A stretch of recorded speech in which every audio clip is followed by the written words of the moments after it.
None of it bigger than what we had last night at Humphrey Coliseum. What an environment. I mean, we talked about the build-up for it, and it was fantastic. It looked good on television.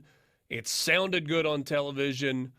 The folks that were in the building said it was just absolutely electric, and you could tell. And the game delivered. Mississippi State had a double-digit lead at halftime. It was an 8-point lead at halftime, up 43-35 at the half. They quickly extended that lead right out of the gate in the second half. Yeah. Pushed it out to 12. And then Kentucky started kind of chipping away. But it wasn't like this one sustained run where, Kentucky went on a 15-2 run and took the lead.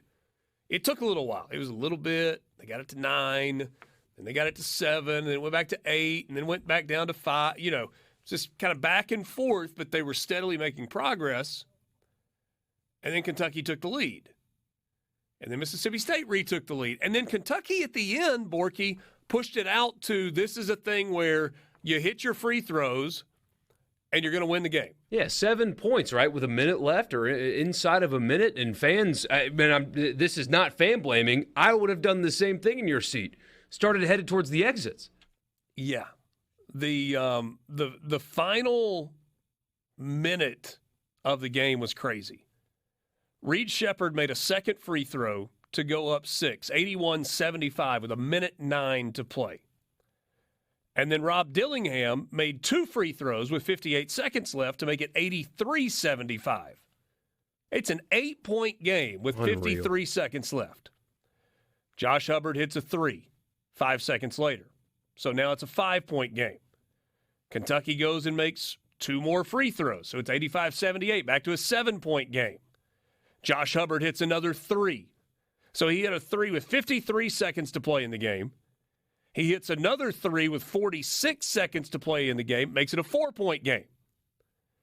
Kentucky's Reed Sheppard goes to the free throw line, makes 2 free throws. It's back to a 6-point game, 87-81. Cam Matthews makes a layup. It's a 4-point game. And then, was that the point where, no, it wasn't the turnover there. So they, was it an offensive foul on the big guy? There was some sort of a stop in there at 87-83. Cameron Matthews goes to the free throw line, makes the first, misses the second. Kentucky gets the ball, and Reed Sheppard is trying to dribble away. If Reed Sheppard just dribbles and lets them foul him, he goes back to the free throw line. Yeah. Because State was trying to foul him. They couldn't catch him. He goes back to the free throw line where he probably makes 2 more free throws. Instead, he speeds things up, tries to make a long pass into the front court. Tolu Smith intercepts it, gets his feet cut out from under him. Now you got Tolu going to the free throw line, which is really, if we're being honest, not what you want. So what does he do? He steps up and he makes both of them. 87-85, 87-86. What does State do? They foul Reed Sheppard again. He goes back to the free throw line, makes 2 free throws.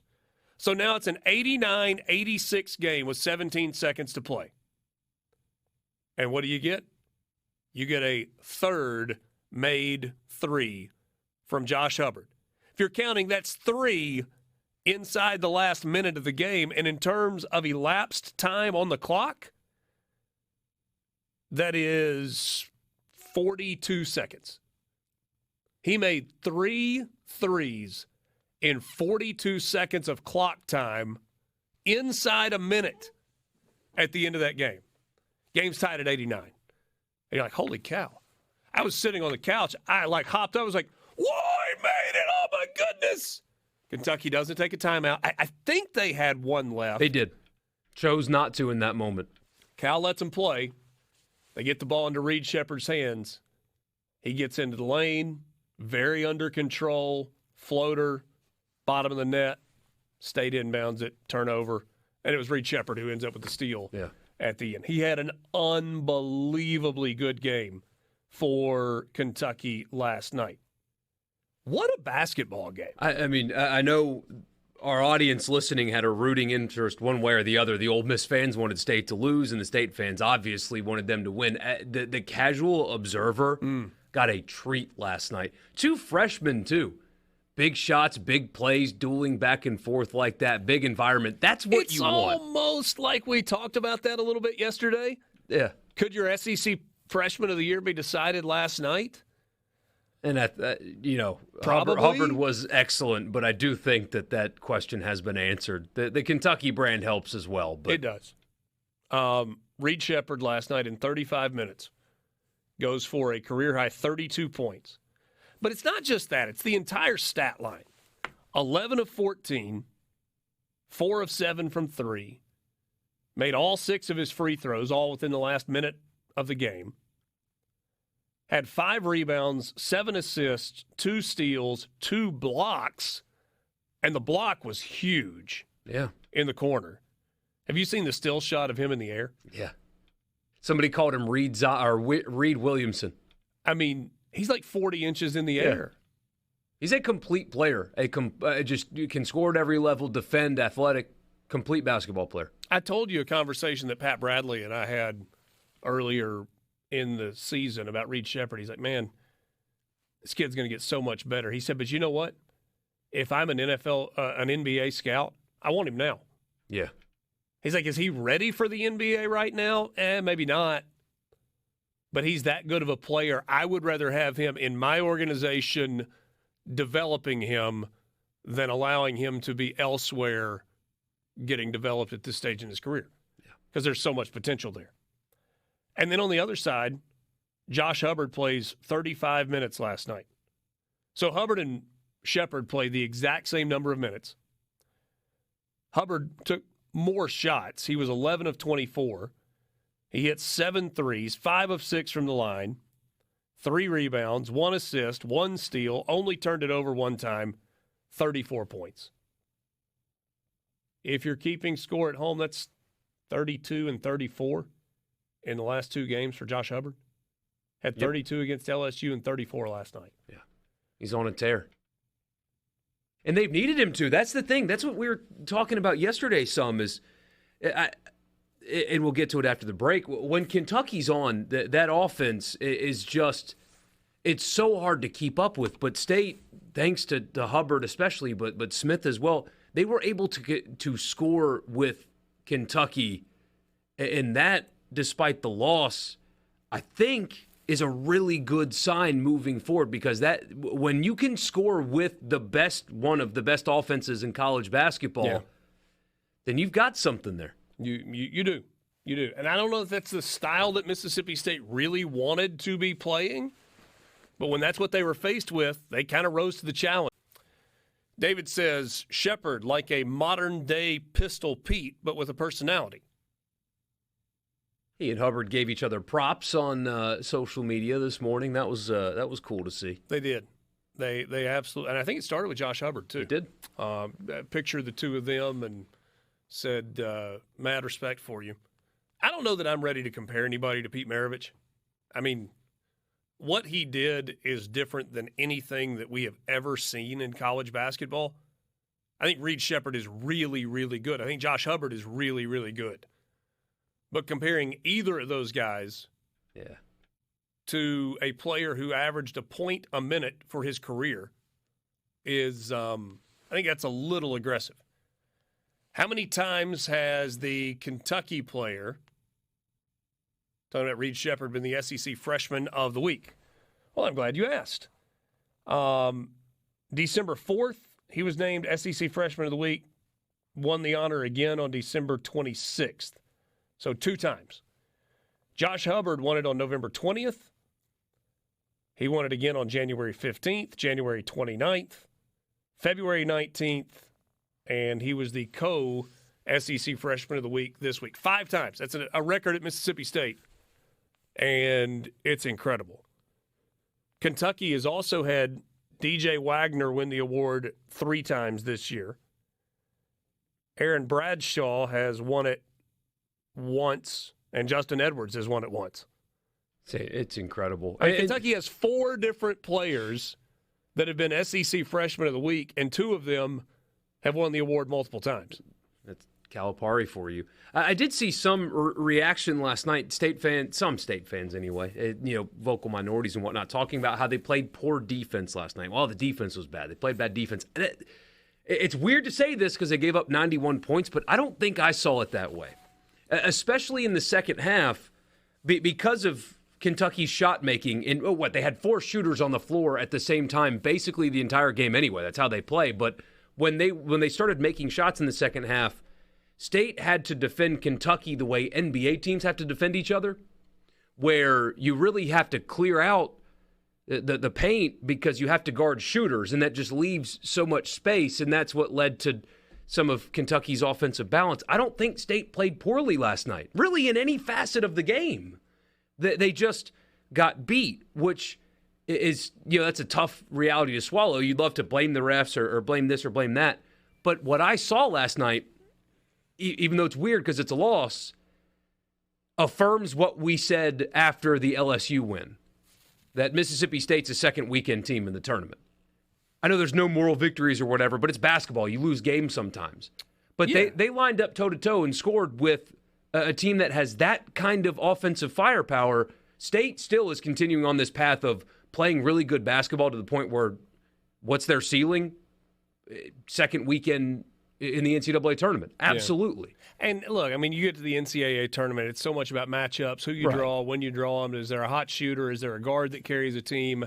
How good is your defense in a specific game? Do you make shots? Do you make free throws? Do you make plays in clutch situations? All of that stuff matters. One thing that I think you love for Mississippi State is they are an extremely experienced basketball team. They are a veteran-laden team.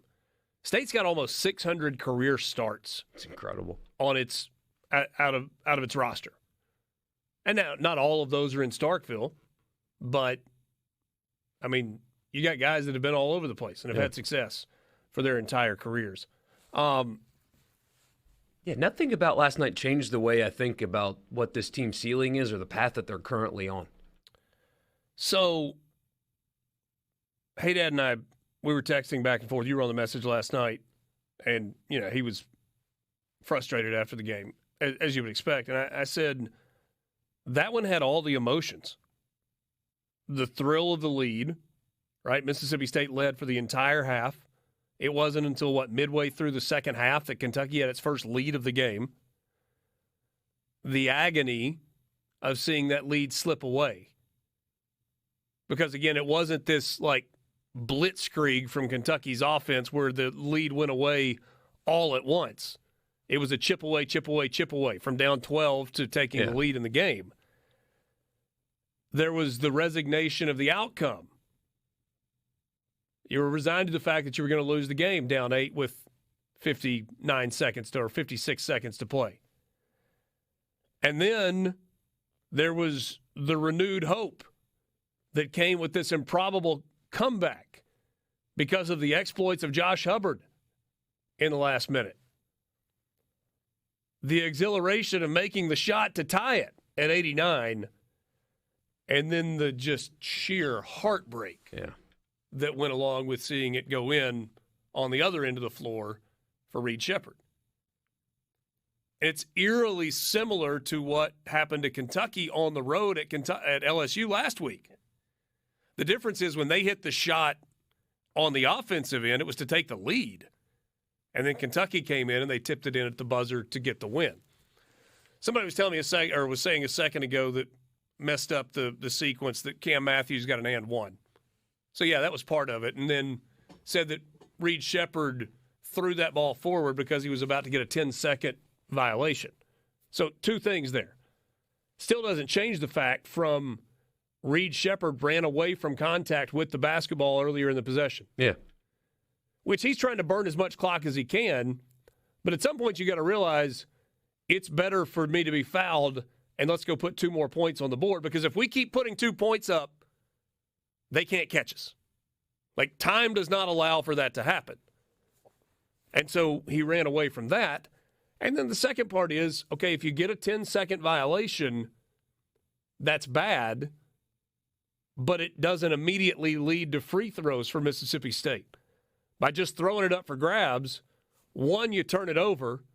Two, you create a situation where your guy inadvertently fouls their guy, and then Mississippi State gets to go cut into the lead with the clock stopped. So that was not a good sequence for Reed Sheppard. No. But then the other 34 minutes and 50 seconds that he played were really good for Reed Sheppard. Yeah, and he did that. And then, I mean, just a few seconds later, a few minutes in real life, his coach trusts him enough to not even bother calling a timeout and lets him break down a defense and get to the basket and make a floater and win the game. And does John Calipari have that same discipline if Kentucky's down a point? That's a good question. He knew the outcome was we're either winning it or we're playing more basketball because the game was tied. Yeah. So maybe gives you a little bit more luxury where you're like, you know what? I got a team full of superstars. Go make a play. And that's exactly what they did. We've gotten a handful of texts about free throw stuff. If State shot better free throws, and I understand where that's coming from, but I didn't think officiating was necessarily an issue last night. But Kentucky and Mississippi State shot the same number of free throws, and Kentucky only made 3 more. Kentucky was 15 of 17 from the line. State was 12 of 17. And that 71% for State is significantly better than where they've been. It's good for them. I mean, we've looked at a lot of box scores where State shot 59% from the line. Yeah, I mean, you'll take 71% for them anyway moving forward. That wasn't the issue. They also got cold, too, there in the second half. That allowed Kentucky to get in. I mean, what was it, 14-3 out of the gate, made 5 of 9 threes in the first half, did Mississippi State, and that just cooled off enough to where Kentucky was able to come back. I don't think the lack of making free throws was the difference really either. That it was really tight in that regard. I get taking the box score and going, let's see, we shot the same number of free throws. They made 3 more than we did. We lost by 2. There's the difference in the game. And I guess mathematically, it's the difference in the game. But it's also kind of like where you take one stat and you cherry pick something to make it fit exactly what you're trying to say in your mind. And it doesn't always, because if State has 2 more made free throws somewhere along the way, maybe it changes the way the game is played. And you get an entirely different outcome based on the score being different. So I don't think it's just as simple. Now, if State had gone 8 of 17 from the line and missed 9 free throws as opposed to missing 5 and shooting 71%, okay, I get what you're saying there. But it was a much better night for Mississippi State at the free throw line than they've had in recent games.